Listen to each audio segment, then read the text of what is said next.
It is summertime. You might be planning a vacation. Your kids might have grown out of their old summer clothes, and your grocery bill is probably hurting more than it was during the school year. You may be thinking about or even currently using buy now, pay later companies to help you afford your expenses. Landon, have you ever used buy now, pay later? I haven't. You haven't? Okay. I actually have been playing around with it quite a bit for this very purpose. But using apps like PayPal, Klarna, or Affirm seem easy. These are really the top 3 companies that you might see. They really do pop up on most websites when you're checking out.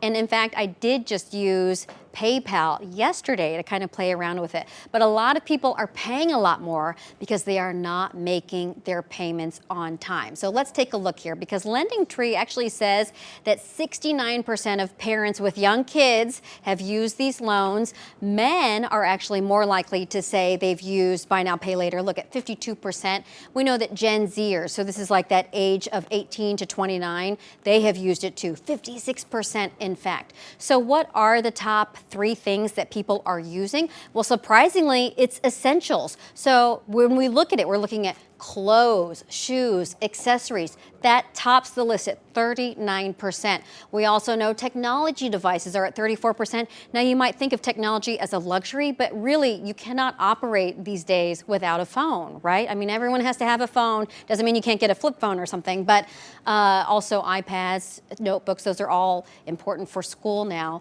Groceries, 29%. So this is rounding out the top 3 reasons people are using buy now, pay laters. And Landon, you can really take a look here. These are, I would say, essentials. Yeah. I mean, you don't see things like vacations listed here. And on the subject of the technology services, I would argue that technology has become a necessity. I even think about my daughter's daycare.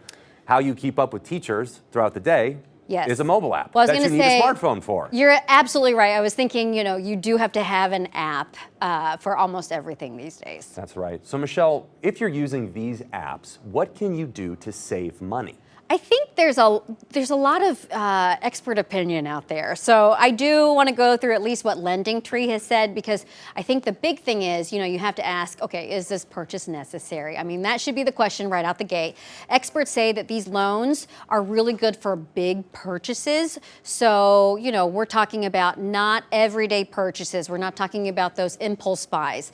Also, they say read the fine print, try to do one loan at a time, but the fine print is so important, because you're going to find out then the fees, what happens if you miss a payment. And if you're only doing one loan at a time, you can't get them confused or just start adding them up. And LendingTree also says a survey found that buy now, pay later lenders are highly likely to waive a fee, a late fee, if you just call and ask. But I've actually done this story with local folks, and one mom told me that she uses it when the purchase is $200 or less, because her son has just a ton of different sports to play for, or to play in and pay for. And the reality is people use these. So think about how people are really using these. Just don't get in over your head. Great stuff, Michelle. Thank you.